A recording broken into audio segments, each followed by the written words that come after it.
இன்றைக்கி நம்ம பார்க்க போகிறது வெண்டைக்காய் பொரியல். அதுக்கு நம்ம ஃப்ரெஷ்ஷான 1/2 kg வெண்டைக்காய் எடுத்து வச்சுருக்கிறோம்.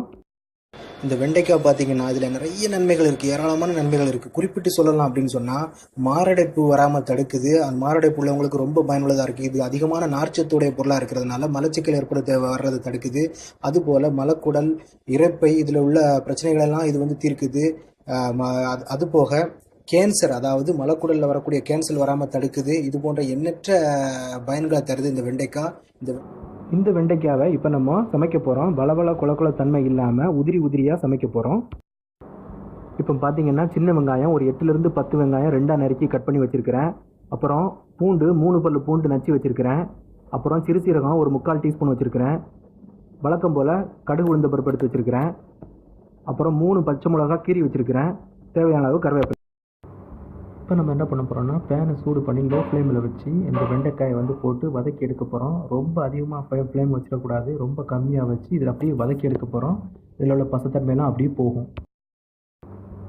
இதை வந்து ஒரு 2லேருந்து 3 நிமிஷத்துக்கு தொடர்ச்சியாக கிளறி விட்டுக்கிட்டே இருக்கணும். இல்லை அப்படின்னு சொன்னால் கீழே வந்து பிடிச்சிரும், அடி பிடிச்சி கரிஞ்சிரும். அதனால் வந்து கண்டினியூஸாக பண்ணிக்கிட்டே இருக்கணும். பாருங்கள், இப்போ பாருங்கள் வெண்டைக்காய் எப்படி உதிரியாக தனித்தனியாக ஆயிடுச்சுன்னு சொல்லி இந்த அளவுக்கு இந்த கண்டிஷனில் கொண்டு வரணும். இப்போ நம்ம அதை எடுத்து தனியாக ஒரு பிளேட்டில் கொட்டி வச்சுக்கலாம். அடுத்து நம்ம ஃப்ரை பேனை சூடாக்கி அதில் 2 டீஸ்பூன் எண்ணெய் ஊற்றிக்கலாம். அதுக்கப்புறம் என்ன செய்கிறோம்னா நம்ம வெட்டி வச்சுருந்த மிளகாய், வெங்காயம், சின்ன வெங்காயம் அதை போட்டு நல்லா வதக்கணும். அதோட நம்ம நச்சு வச்சுருக்கிற பூண்டையும் போட்டுக்கலாம். ரொம்ப பொன்னிறமாக வதக்கக்கூடாது, ஏன்னா வெண்டைக்காயோட சேர்த்து வதங்கணும். இப்போ அதோட சேர்த்து கொஞ்சம் சால்ட்டு போட்டுக்கலாம். சால்ட்டு தேவையான அளவுக்கு கொஞ்சமாக போட்டுக்குங்க, ரொம்ப வேண்டாம். இப்போ வதங்கிட்டு இருக்குது இல்லையா, இதோட சேர்த்து நம்ம வச்சிருக்கிற ஜீரகத்தையும் தட்டிடலாம். ரொம்ப வதங்க விட்டுறக்கூடாது. இந்த லெவலுக்கு வதங்கினதும் நம்ம ரெடி பண்ணி வச்சிருக்கிற அந்த வெண்டைக்காயை தட்டிடலாம்.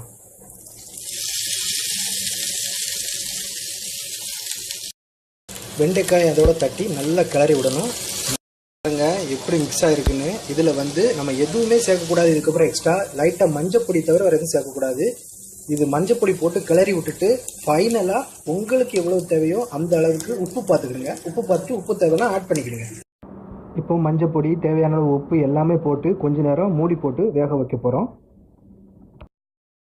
பாருங்கள் ரொம்ப அருமையாக வந்துருச்சு. வெண்டைக்காய் சூப்பராக ஃப்ரை ஆகிருக்கு. நண்பர்களே, முடிஞ்சிச்சு. வெண்டைக்காய் பொரியல் முடிஞ்சிச்சு. உப்பு உரப்பு எல்லாமே அருமையாக இருக்குது. அழகான முறையில் வெண்டைக்காய் வந்திருக்கு. இப்போ அருமையான ஒரு வெண்டைக்காய் பொரியல் தயாராகிருச்சு. நீங்கள் சாப்பிடலாம். சாப்பிட்றதுக்கு ரெடி ஆயிடுச்சு. ரொம்ப சுவையாக இருக்குது, டேஸ்ட்டாக இருக்குது, கலர்ஃபுல்லாக இருக்குது.